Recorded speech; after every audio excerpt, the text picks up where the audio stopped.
to where I am now. And I was a young person, and the neighborhood, Noriega Street around here was Jewish. Mm-hmm. We have all the synagogues here. Now most of them are over in Richmond. And you know, we've all gone through all this kind of, you know, we've all evolved into the most progressive city, like in the United States. And we've right now got all these racial things coming up. So we're a little bit afraid. We always have our menorah up, and we put the Christmas tree up afterwards, but we go through this, you know, the 7 days, sometimes it's the same time. We use real fire, and it's a little scary. So I don't really think I have to worry about it on 44th. Should I be worried? Mm-hmm. You mean about like Somebody throwing eggs at our house yeah. or something? I mean, we've I don't seen care about that. eggs, but I don't want a brick. Yeah. I mean, hopefully not, you know, but there, you know, I think, yeah, we definitely, even during my re-election campaign, there's been really racist, homophobic attacks against me, and red baiting as well. You know, there were, like early on in the campaign in the spring, there were flyers posted up in the neighborhood saying Gordon Marr's a communist, he's a pedophile, groomer, just because, you know, I've been strongly supporting an ally of the LGBTQ community,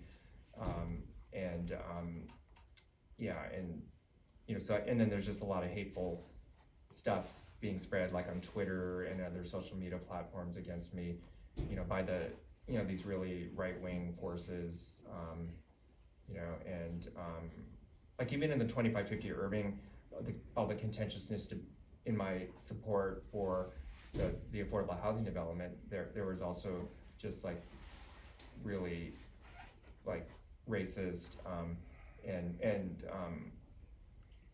extreme political attacks against me. There was a protest at my house, you know, by some of these folks.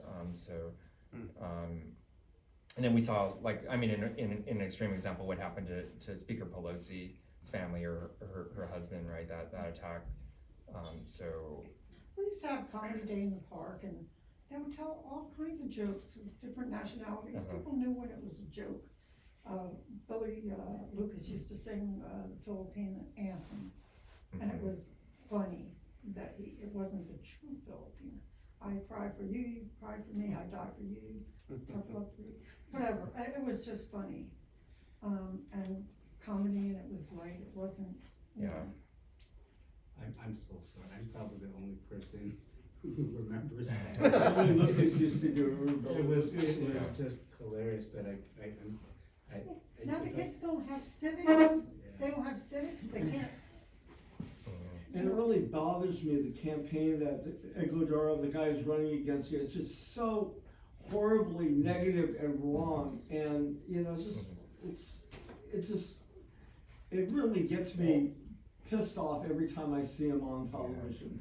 Well, I think maybe what is the issue here is that my opponent is running on just trying to exploit and fan people's fears, you know, around crime, you know, around like progressive policies in our schools, you know, and he's lying. Yeah.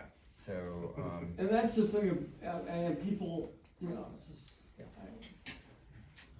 you've been a great supervisor. I mean, we're really lucky to have you. But I do think, I mean, there's some real frustration and divisions in our city right now, and my opponent's kind of running on fanning that up and trying to use it against me.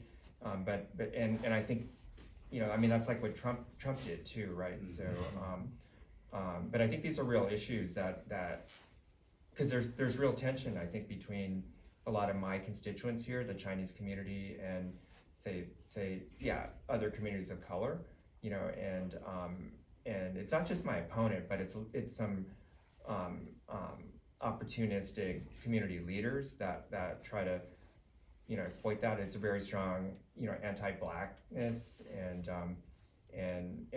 narrow nationalism, just about it, you know, about the Chinese community's interests have to be atop everybody else, rather than thinking about how we can have, you know, move ahead with lift everybody up, right? And it's not a zero-sum game, so,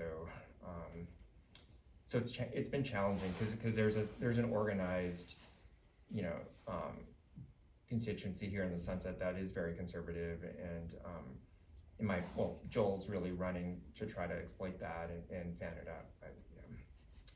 So that's where I think stuff like ethnic, you know, like SF States, ethnic studies, or is it race and resistance? Yeah, reason. Yeah, and just, that's so important, yeah, and especially, you know, having young people be able to, understand issues in a lot more, you know, deeper and nuanced way, and yeah. Well, to the point that you're raising, what could city government do, what could we as community do to respond to these, you know, this tribalism, this fractured of our society that is not just reactive and you know, getting appalled when something happens, but trying to do it proactively? What could city government or community do? Yeah, well, I mean, this is where the city government has a role, you know, and, but it really needs to come more from the communities, I think, and building, yeah, like, Inclusion, yeah, and like within the Asian community and the Chinese community, there needs to be more leadership and support for, organizations and leaders that have a more inclusive, vision. anti-bias. Yeah, and then there needs to be work, you know, building real understanding and solidarity, you know, across our communities, particularly with the Chinese and the African American community in our city, but other communities of color, and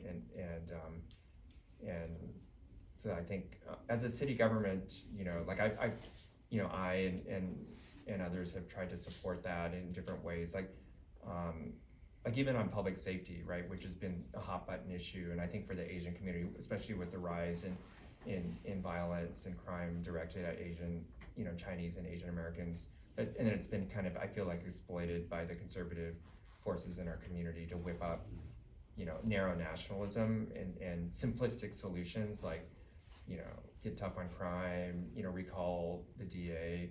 That I, you know, have tried to support more real solutions to the real concerns about public safety. I mean, my next door neighbor was had a home invasion robbery.